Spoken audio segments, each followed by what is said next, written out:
बहुत समय पहले एक राजा थे। वह बहुत पराक्रमी और बहादुर थे। उनकी एक राजकुमारी और 7 राजकुमार थे। राजकुमारी सभी राजकुमारों से उम्र में बड़ी थी। राजा अपनी राजकुमारी से बहुत प्यार करते थे। जब राजकुमारी शादी योग्य हो गई तो राजा ने अपनी राजकुमारी की शादी दूसरे राज्य के राजा आरव से कर दी और साथ में अपना आधा राजपाट अपने राजकुमारी को दे दिया। कुछ सालों बाद राजा बीमार हो गए और स्वर्ग सिधार गए। धीरे धीरे सभी राजकुमार भी बड़े हो गए और सबकी शादी हो गई। एक दिन सभी राजकुमार साथ में बैठे थे। तभी सबसे बड़ा राजकुमार बोला, हम 7 भाई हैं। पिताजी ने हमको सिर्फ आधा राज्य दिया और बड़ी बहन को अकेले ही आधा राज्य दे दिया। पिताजी ने हमारे साथ नाइंसाफ़ी की है। क्यों ना हम सब मिलकर बहन से अपना आधा राज्य वापस छीन लें। फिर दूसरा राजकुमार बोला, राज्य छीनने के लिए बहन के पति को रास्ते से हटाना होगा। फिर सभी राजकुमार मिलकर षड्यंत्र रचा कि कैसे अपने जीजा आरव को मार कर और बहन से राज्य छीन लिया जाए। फिर सभी राजकुमारों ने अपने जीजा को भोजन का निमंत्रण भेजा। उनके जीजा आरव के पास एक बहुत समझदार घोड़ा था जो आरव को बहुत प्यार करता था और बहुत वफादार था। आरव भी अपने घोड़े से बहुत प्यार करता था। आरव जहाँ भी जाता था साथ में अपने घोड़े को भी ले जाता था। बहुत दिनों बाद अचानक भोजन का निमंत्रण सुनकर बहन को थोड़ा शक हुआ। उसने अपने पति आरव से कहा, आप भोजन का निमंत्रण मना कर दीजिए, मुझे पता नहीं क्यों कुछ गलत लगा। आरव ने कहा, तुम बेवजह परेशान हो रही हो, वह सब अपने ही हैं, इतने दिनों बाद बुलाया है, अगर नहीं जाऊंगा तो उनको बुरा लगेगा। आरव नहीं माना और जाने के लिए तैयार हो गया। फिर आरव की पत्नी बोली, ठीक है आप चले जाइए, लेकिन एक वादा करो, अपने घोड़े को हमेशा अपने साथ रखोगे और कभी भी बांधोगे नहीं। आरव बोला, मैं वादा करता हूँ, अपने घोड़े को हमेशा साथ रखूँगा। फिर आरव अपने ससुराल चला गया। आरव जब ससुराल पहुंचा तो सभी राजकुमार अपने जीजा को देखकर बहुत खुश हुए और अपना षड्यंत्र चालू कर दिया। उन्होंने एक गड्ढा खुदवाया था और उसके अंदर नुकीले हथियार रखे थे। अगर कोई उस गड्ढे में गिरता तो नुकीले हथियार उसमें धंस जाते और वो मारा जाता। लेकिन खड्डे के ऊपर अच्छे से बिस्तर और चादर लगा हुआ था जिससे किसी को पता न चले कि ये गड्ढा है। फिर षड्यंत्र के अनुसार सभी राजकुमारों ने अपने जीजा को उसी गड्ढे वाले बिस्तर पर बैठने के लिए कहा। लेकिन जैसे ही आरव उस पर बैठने गया तभी आरव का घोड़ा आगे आया और बिस्तर को खींच दिया और गड्ढा नजर आने लगा। आरव बोला, यहाँ तो खड्डा है। फिर सभी राजकुमार खुद को मासूम बनाने लगे और बोले, हमें नहीं मालूम था यहाँ गड्ढा है, यह किसी नौकर ने यहाँ बिस्तर लगा दिया था। फिर आरव को दूसरी जगह सभी राजकुमारों ने बैठाया। कुछ देर बाद खाने का समय हो गया।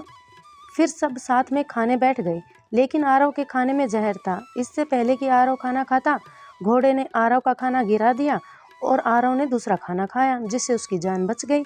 खाना खाने और आराम करने के बाद ज़्यादा रात हो गई। आरव बोला, मुझे घर जाना चाहिए। सभी राजकुमार बोले, ज़्यादा रात हो गई है, आप आज की रात हमारे यहाँ रुक जाएं, कल आप चले जाना। आरव रात में रुकने के लिए राजी हो गया और वहीं सो गया। अगले दिन सुबह सभी राजकुमार बोले, जीजा जी चलते हैं जंगल में शिकार खेलने। आरव उनको मना नहीं कर पाया और उनके साथ शिकार खेलने चला गया। शिकार खेलते समय आरव जानवरों पर निशाना लगाता, लेकिन सभी राजकुमार धोखे से आरव पर तीर चलाते थे, लेकिन घोड़ा हर बार आरव को बचा लेता था। फिर सभी राजकुमारों ने दूसरा षड्यंत्र रचा और उन्होंने आरव से कहा, बहुत शिकार हो गया, अब चलते हैं तालाब में नहाते हैं, शरीर बिल्कुल ताज़ा हो जाएगा। आरव का भी नहाने के लिए मन था, वह तुरंत राजी हो गया। जब सब तालाब में नहा रहे थे तभी एक राजकुमार बोला, क्यों ना हम सब देखें कि पानी के अंदर अपना सर सबसे ज़्यादा देर तक कौन रोक सकता है। फिर सबने अपना अपना सर पानी में एक साथ डुबोया, लेकिन जैसे ही आरव ने अपना सर डुबोया, घोड़े ने आरव का सर ऊपर खींच लिया। फिर जितने बार आरव अपना सर पानी में डुबाना चाहता, घोड़ा ऊपर खींच लेता। ये सब देखकर सभी राजकुमार बोले, जीजा ये घोड़ा हमें सही से खेलने नहीं दे रहा, आप इसको बांध दीजिए। आरव बोला, मैंने तुम्हारी बहन से वादा किया है कि घोड़े को नहीं बांधूंगा। सभी राजकुमार बोले, क्या आपको हम पर विश्वास नहीं है?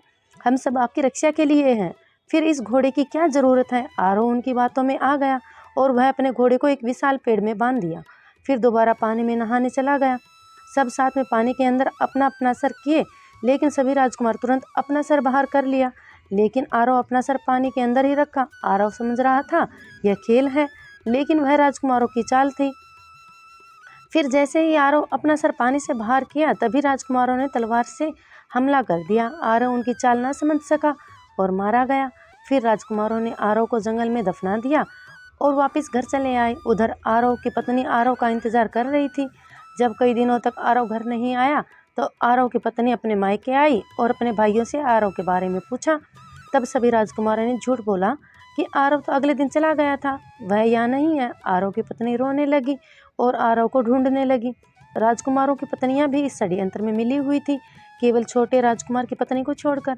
वह शुरू से ही इस षड्यंत्र के विरोध में थी, लेकिन राजकुमारों ने उसको चुपचाप रहने के लिए कहा, वरना उसको भी मुसीबत में डाल देते।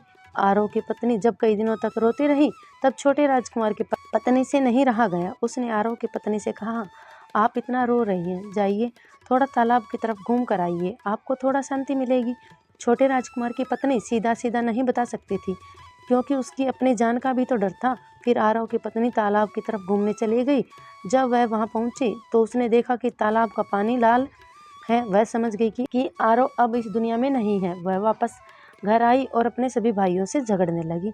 उसने कहा, मैं समझ गई हूँ, तुम सबने मिलकर आरव को मार दिया है। सभी राजकुमारों ने अपनी बहन को पकड़ लिया और कैद कर लिया। फिर कुछ दिनों बाद पता चला उसकी बहन गर्भवती है, तो उन्होंने आपस में तय किया कि अपनी बहन को भी मार देते हैं, वरना जब बच्चा बड़ा होगा तो हम सबसे अपने पिता का बदला लेगा। लेकिन रात में छोटे राजकुमार की पत्नी ने राजकुमारी को कैद से निकालकर भगा दिया। राजकुमारी कैद से निकलकर बहुत दूर चली गई। इधर सुबह में जब सभी राजकुमारों को पता चला कि उसकी बहन कैद से भाग गई है, तो उन्होंने बहुत ढूंढा, लेकिन वह नहीं मिली। फिर सभी राजकुमारों ने बहन के राज्य पर भी कब्जा कर लिया और अपने जीवन जीने लगे। उधर उनकी बहन राजकुमारों की कैद से भागकर अपने पति के खास दोस्त के वहां चली गई और अपनी आप बीती बताई। आरव का दोस्त बहुत अच्छा इंसान था। उसने राजकुमारी को अपने वहां रहने के लिए कहा। फिर राजकुमारी वहीं रहने लगी। कुछ समय बाद राजकुमारी ने एक बच्चे को जन्म दिया, जिसका नाम ध्रुव रखा गया। ध्रुव धीरे धीरे बालक हो गया। वह आरव के दोस्त को ही अपना पिता समझता था। वह दूसरे बच्चों के साथ खेल रहा था। इसी बीच बच्चों से ध्रुव का झगड़ा हो गया। ध्रुव ने उनको पीटा। फिर उनमें से एक बच्चा बोला, हमें क्यों पीटते हो? अगर तुम सचमुच में बहादुर हो तो जाओ अपने पिता के मारने वालों को मारो। ध्रुव ये सुनकर अचंभित हो गया। वह घर आया और अपनी माँ से पूछा, मेरे पिता कौन थे और उनको किसने मारा? माँ ने कहा, तुम अभी बच्चे हो, जब तुम बड़े हो जाओगे तो बताऊंगी। ध्रुव उस समय शांत हो गया, लेकिन हर वक्त बदले के लिए सोचता रहा। कुछ सालों बाद ध्रुव बड़ा हो गया। फिर उसने अपनी माँ से पूछा, अब बताओ। फिर माँ ने कहा, ध्रुव, तुम्हारे पिता का नाम आरव था, उनको तुम्हारे ही मामाओं ने मिलकर धोखे से मार दिया था। ध्रुव ये सुनकर बहुत गुस्सा हुआ और बोला, मैं अपने पिता का बदला सभी मामा से लूँगा। ध्रुव के पास भी अपने पिता जैसा ही समझदार और वफादार घोड़ा था। ध्रुव की माँ ने कहा, तुम्हारे पिता ने अपना घोड़ा बांध दिया था, लेकिन तुम अपने घोड़े को किसी भी कीमत पर मत बांधना और अपने मामाओं से धोखों से बचना और सिर्फ अपनी छोटी मामी पे विश्वास करना और किसी पर नहीं। फिर ध्रुव बोला, ठीक है माँ, मैं आपकी सभी बातों का ध्यान रखूँगा। मैं वो गलती नहीं करूँगा जो पिताजी ने की। कुछ दिनों बाद ध्रुव ने अपने सभी मामाओं को पत्र भेजा और उनमें लिखा, सभी मामा को प्रणाम, मैं आपका भांजा ध्रुव हूँ। जो हुआ सो हुआ। मैं आप सभी को अपना मानता हूँ और मैं यह जानता हूँ कि आधा राज्य मेरा है। आप सभी मुझे मेरा राज्य दे दीजिए। दरअसल ध्रुव को राज्य नहीं चाहिए था, वह सिर्फ अपने पिता का बदला लेना चाहता था।